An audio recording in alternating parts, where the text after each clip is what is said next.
Voilà, bon alors je me lance dans l'exercice de la vidéo puisque vous avez été nombreux à me le demander. Ce fameux retour de retraite Vipassana et un peu mon ressenti par rapport à cette expérience. Donc cette retraite je l'ai effectuée dernière semaine du mois de novembre 2019. Il y a tout pile 2 mois en fait que j'en suis sortie. Et c'est un jour important aujourd'hui, ce 30 janvier 2020, parce que juste 2 mois après, il s'est passé tellement de choses que je crois que c'est le jour où il faut que j'enregistre cette vidéo en fait. Euh, donc je ne vais pas faire un grand retour sur la retraite en elle-même parce que je pense que c'est quelque chose qu'on doit vivre si on est tenté par l'expérience, parce que mon retour et mon ressenti sera probablement pas le vôtre et ce que moi j'avais écouté, c'est pas du tout ce que j'ai ressenti ou en tout cas je pourrais pas le restituer de la même manière.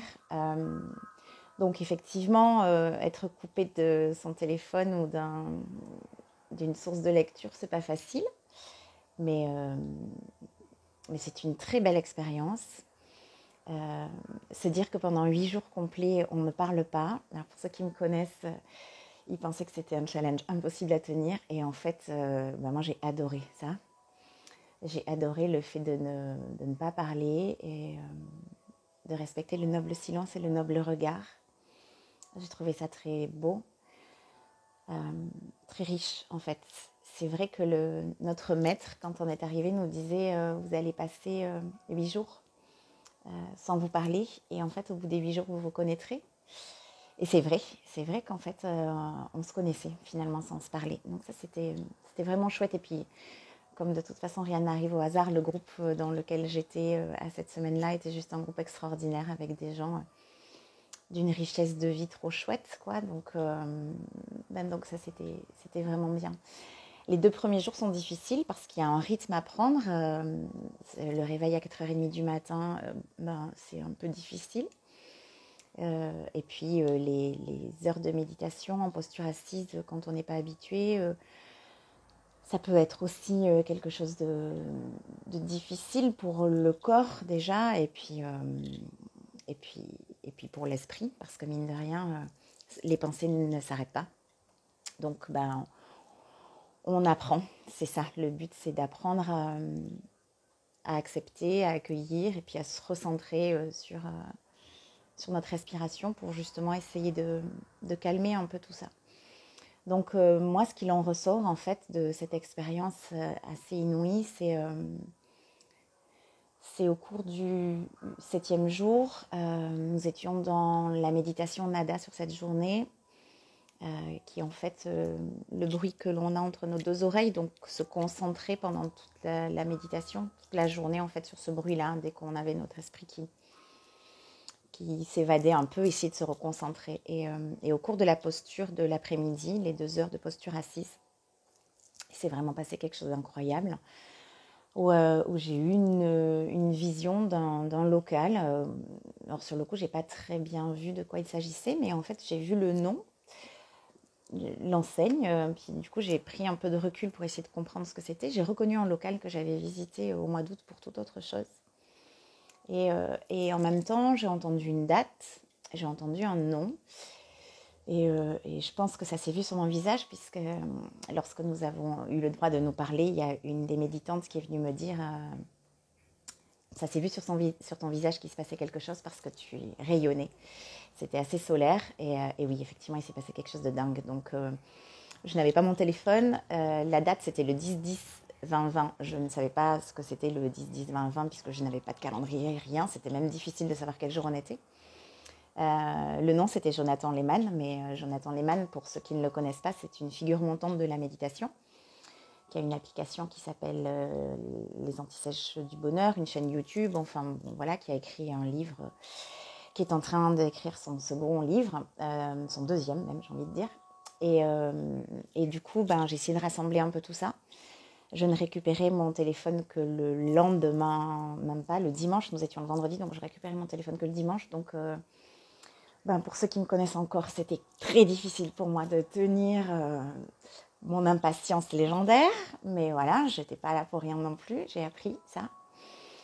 Et du coup, voilà. Donc, le dimanche, quand j'ai récupéré mon téléphone, j'ai envoyé un message au propriétaire de ce local, parce que j'ai pas pu attendre le lundi quand même, pour savoir si le local était toujours disponible. Et je me suis dit, si le local est toujours disponible, ben, c'est pour moi.